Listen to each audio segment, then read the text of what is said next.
expect every lane and every position to be a bloody matchup. It's going to be a hell of a fun game to start this one off. Afrika versus SKT. And the trash talk only adds to the hype as we get to this big match. But you do notice that one of the main trash talkers is not there. That is not Spirit in the jungle. Twinkle. It's funny that you mentioned the aggressive junglers. It almost feels like we have more aggressive junglers than passive ones here in the LCK for this season, which generally makes for some really fun games. So very happy about that. Clid not to be left off of that list.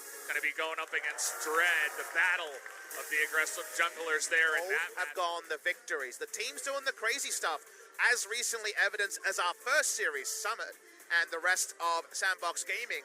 They've so often been the victors. So will it be SKT innovating, or will Afrika Freaks have something new to show us? He didn't look too confident about the pick. Hey! Oh, baby! Okay, Fiora comes out here into the lineup, and you could look at that for the top lane, but Fiora versus Galio, also a thing we've seen before. We'll see where these picks line up. And every SKT fan would have been clamoring for Khan to return to one of his two legendary game number one of this series. Well, guys, it is time. Game number one of Afrika versus SKT begins now.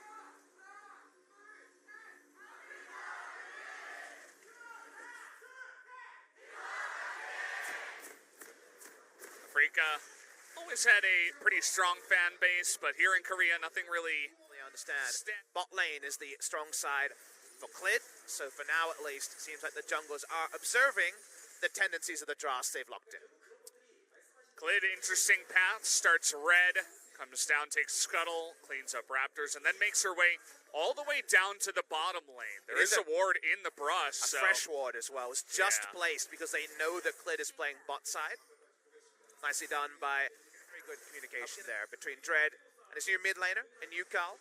But again, coming back to where this game is going, no one can be caught. Speaking of getting caught. There's the flash, and Faker in a ton of trouble right now. The easy first blood goes the way of Dread. Clean Camille gank for the first blood. And Valdez, it's so reliable. Exactly. Could have tried flashing then. I think he still would have died. So probably really good, no good time to flash. He goes down anyway. Good gank from Afrika. Took a bit of time, but you see the coaching team there of four. Vinyl Cat, Yon, everything. So no scrims.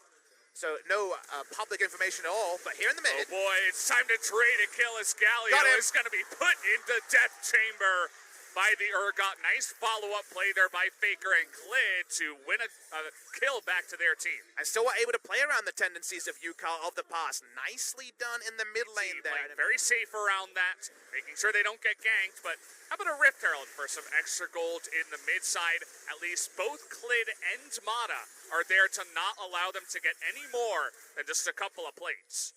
That trade looked pretty good for the side of Khan as well. So Fiora doing way better than he liked it at level 1, spotting out the enemy jungler, and a lot of spotting. They continue spotting now. Nice cocoon here, should be flipped over the back. Flash is here for Yukal, gets the stun into the combo, doesn't even bother to get that one down, and Faker able to land it, gets the kill to Galio. And man, wards can turn to so much. The wards in the early game allowed Elise to stay away, and 2 kills now on the mid lane through really good synergy between Clid and Faker. This is good to see, but here we go.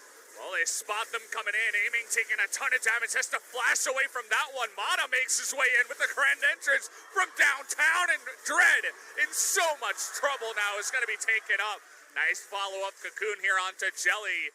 Doesn't look like they'll be able to get much, but SKT so much room on the map. Even Teddy's pushing the bottom lane. Exactly. This game's going to hell in a handbag so quickly here. They tried to make an aggressive pick, but the moment that the boomerang blade missed, they weren't going to have enough damage to turn. All of SKT is backing up their mid lane jungle duo. A Drake, turret damage, all to the benefit of SKT. Everything feels good. Mid lane, a couple of very...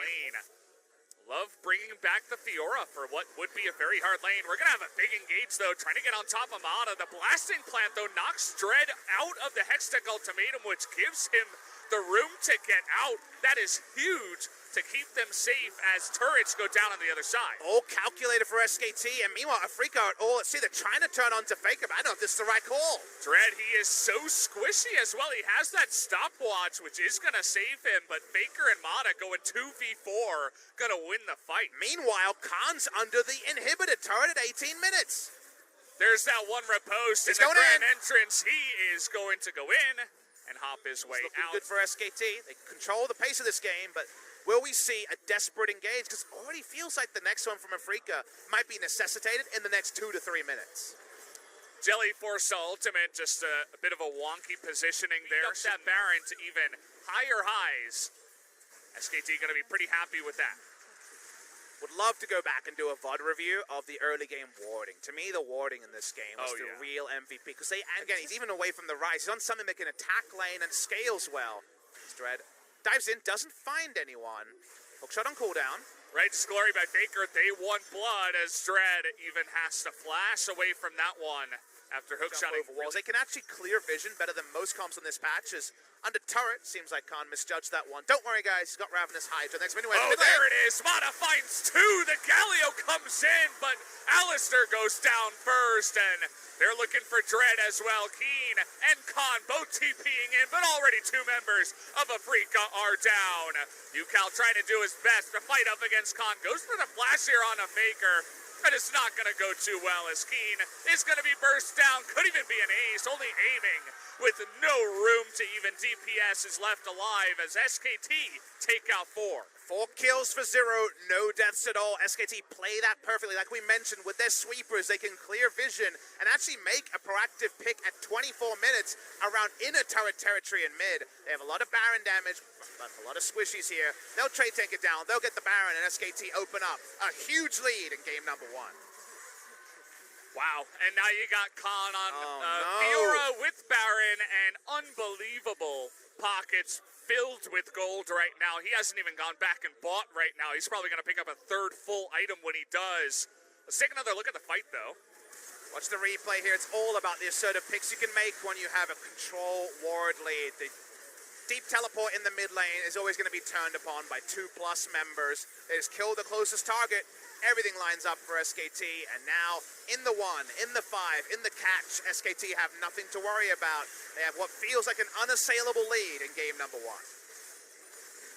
Khan even joining for this team fight. It was half over by the time the top laners even got there, so feels much better for Fiora in that sense. Grouping Fiora is either the game is over or the game is over, and this is definitely the latter, as this is the joyful time to queue up, do about 1,000 damage, and watch Josiah. There's just no threat onto her because unfortunately people are exploding in front of the SKT duo lane. Third Mountain Drake means that Fiora is basically untouchable. Feels unfortunate to say, but definitely has the feeling that SKT have this one in the bag. But more importantly, just how clean it was. We weren't sure. He's been very out of sorts for the better part of 6 months. Faker chases in. He wants Jelly. Yeah, Jelly, kind of unfortunate right now, is going to have to ultimate after the Fear Beyond Death does land onto him, and nobody wants to go near Khan. Nope. Triple Mountain Drake, see you later, turret.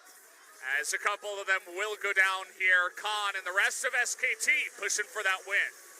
And when does Khan start seeing 3 bad guys and trying to outplay? That's going to be the icing on the cake, as there's the Sivir ult. Well, they got to make something happen, and they want Faker. He's so tanky, though. Keen just pops almost there on the backside. Jelly as well, super low. And Khan into the backside onto Dread. He's super low, but it doesn't matter. Double kill goes to Faker as Afrika fall apart like a house of cards. And SKT going to easily take the victory here in about 28.5 minutes. This is going to be a slaughter from the side of SKT. Excellent performance from them from level 1, from the smart wards they put down.